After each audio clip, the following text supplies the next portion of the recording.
Hey guys, it's been a while since I've done a video of any type, but I've been doing some work on my little Blender file that helps you put logos on the little player helmets. And I think I've probably tweaked it about as much as I can. I'm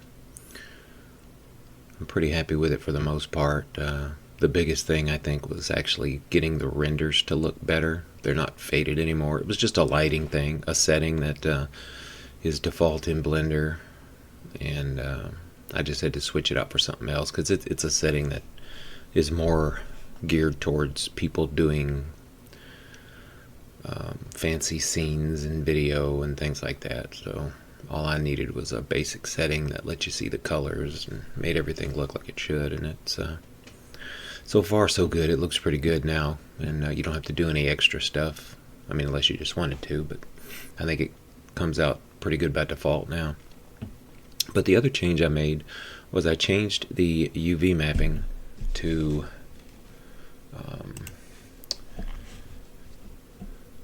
just use a left and a right logo and not have a separate logo for the two different models that are in there, and I'll show you.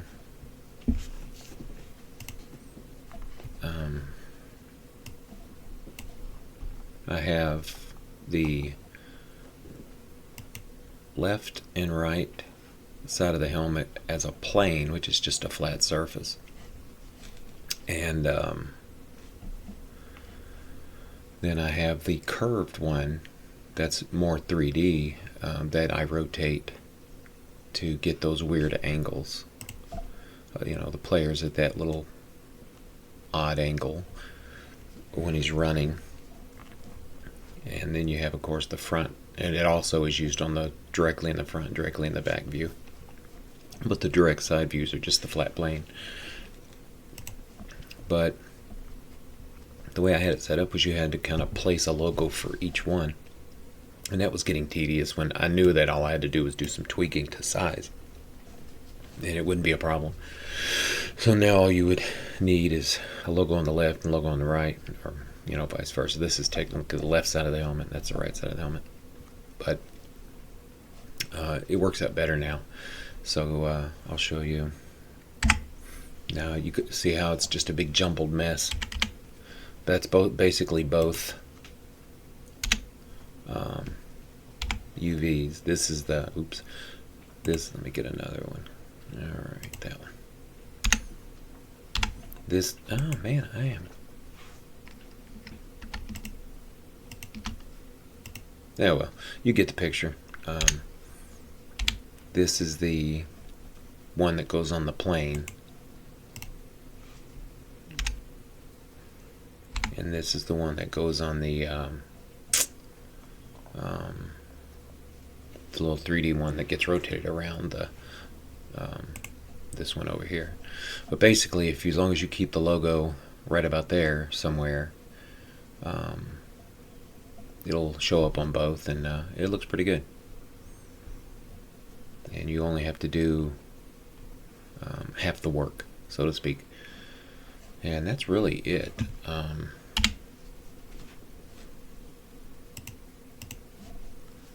The template.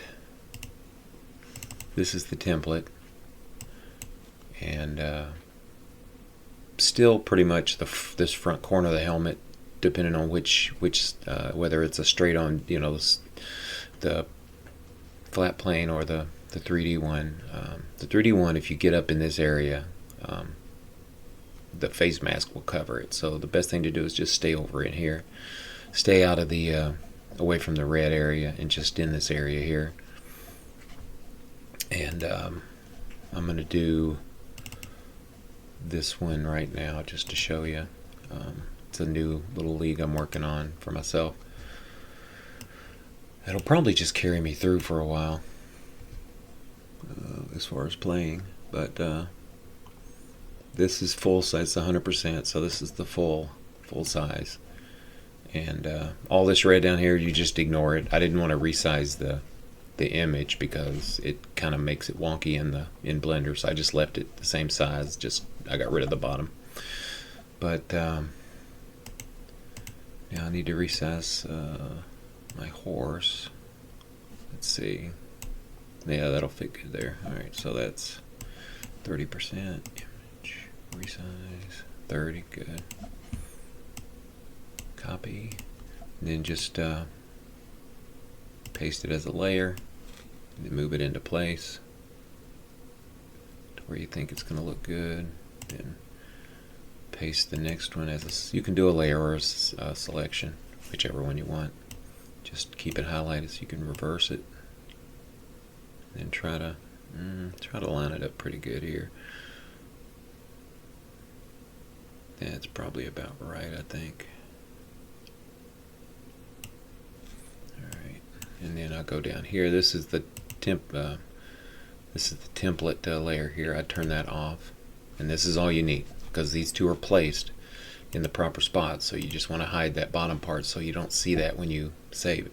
Now this is the template, so save as, and then look for logo, and then click logo PNG, and then save. And then now you would have that's your logo. That's what Blender's going to load. So you can, and you don't have to every time you do it. If you've saved, let's say you just did one, you rendered it out, saved it. Now you're doing another logo, like I just did the Red Hawks. You don't necessarily, and I'll test it to make sure, but you don't really have to do the whole image reload, because if you hit render, it's loading the horse. It's loading whatever's saved. So you don't really have to do the reload. I do it just sometimes for the heck of it, to make sure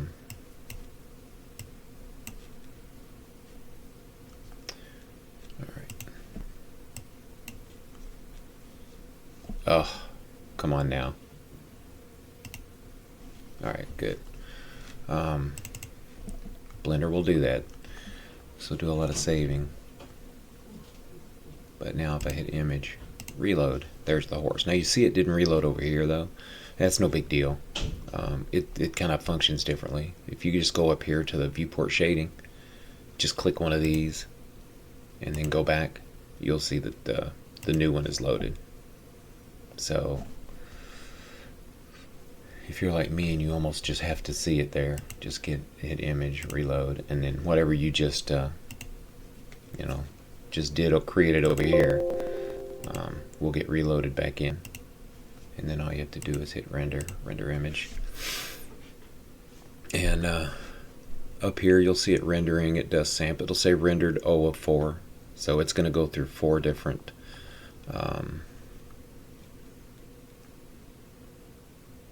samples.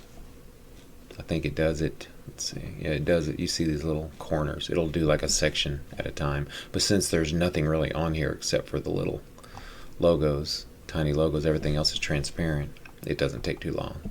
You'll see it say denoising, and it's kind of cleaning it up a little bit. It doesn't clean it up much because this is such a low resolution as far as it's been reduced so small. You know, on a large image you would see it, and then it said finished, and now it's just back to this, so that means it's done. And you can check it real quick, but then go to image, save as, and then I have that folder output, and here's the other 7 I've done. So I'm just saving it, Stallions PNG. And I've adjusted these up here to a higher compression, color depth 860. It doesn't seem to make a lot of difference at all, so I just leave it alone. And there you go. That's it. So this is basically, other than it looking better now and not less faded as it was before, now you just have to do, the left and the right logo. The changes I made, I'll show you just so you'll know where they're at. I think it was here. Oh no, camera. Click the little camera. I think it was color management. Yes, and it was this one here, view transform. It used to say filmic. See how it was faded? So it's the view transform that I changed to raw, and now it looks a lot better. But like with this horse, he's a little bit dark. If you wanted to lighten it up a little bit, and again, remember the little guy doesn't render out, so whatever changes are happening to it, don't worry about it. Just worry about the logo. But if you go back up here to the little globe, which is the world properties, the little red globe, click that, and you'll see where surface. If it's not expanded, just click that, and then this is the strength of the light. So if you jump that up, see how things are brightening up a little bit. If you wanted it, because some logos are dark, some logos are bright. So if you want to make adjustments to each, like I probably should render that out a little bit brighter, and I think I will actually. You just keep jacking it up until it's bright like you'd like it. In fact, I'm going to do that again. But that's pretty much it. Those are, that's a little adjustment you can make yourself. So if you're using an unusually dark logo, you can just, bump up that strength to whatever setting works for you. And if you have one that's really bright, I had one that was kind of a bright yellow and blue, and I had to darken it a little bit because it just didn't look good.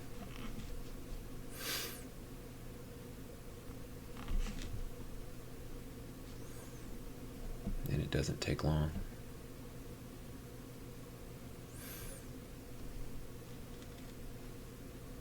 And there you go. Oh, see, and that looks, I think that looks a lot better. So image, save as, stallions.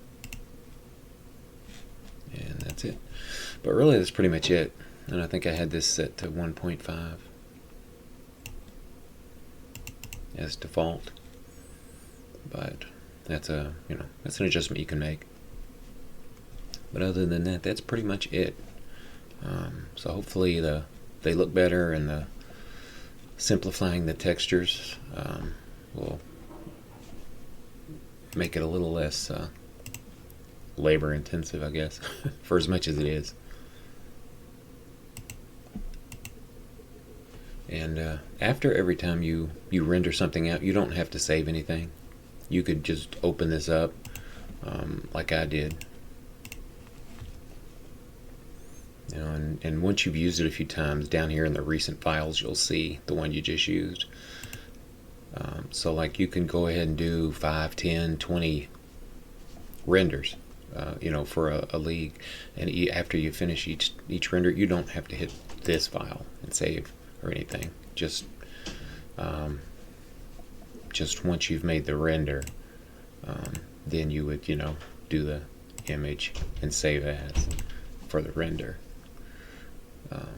But you don't have to save the main blend file every time. Once you're done, as long as you haven't made any changes to anything other than just loading and creating a new texture for each team and then rendering it out, then nothing's changed. So you can just, once you're done, you just close it. Of course, it's not going to close because it was rendering, but you get the idea. But really, that's it. I just did a bunch for the little league I'm doing, and I think they look pretty good. That's a little octopus kraken thing. These are little panthers. But anyway, then all you do is, not this one, but whatever, load your team uniforms and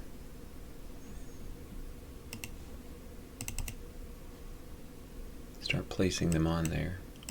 And I have noticed that in Paint Shop Pro, if you just copy this and then come over to this and put paste as layer, it doesn't line it up right. So let me try it. Copy, edit, paste. Let me try selection. No, see, then you have to place it. I don't like doing that. I want it to just drop on there, and all I have to do is save. If you hit paste as new layer, it's still not right. It's like on his back, and that's not obviously what we want. So what I've started doing is, if you insist on using a Paint Shop Pro, I'll use the rectangle tool, set it to something bright, and then up here in the corner I'll make a little square here, and then down in the bottom corner I'll make a little square there, and then if you hit copy and paste his new layer, then you'll see all of a sudden now it lined everything up right. The only catch is you have to get rid of that red, so you'd have to go back in here and highlight that, go down to the bottom, hold shift, highlight that, and then hit edit, cut, and then you could save. But that's a lot of extra fiddling, so I've started using paint.net to actually place the little logos on the uniforms, because it actually, okay, oh, it's a little slow. Get rid of that.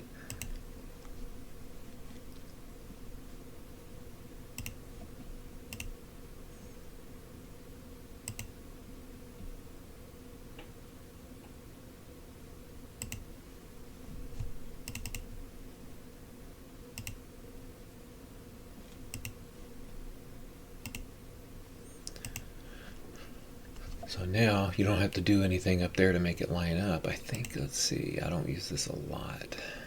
Select all, edit, copy, then you switch back over to your uniform, hit edit. So you paste into new layer. Yeah, see, and it perfectly, where's the zoom? It lines everything up, which is great. So I've really, just because I'm a little more used to it, I'm basically doing everything in Blender or Paint Shop Pro, and then coming over here and placing it on the uniforms. But that's just because I've been too lazy to just get the whole process set up in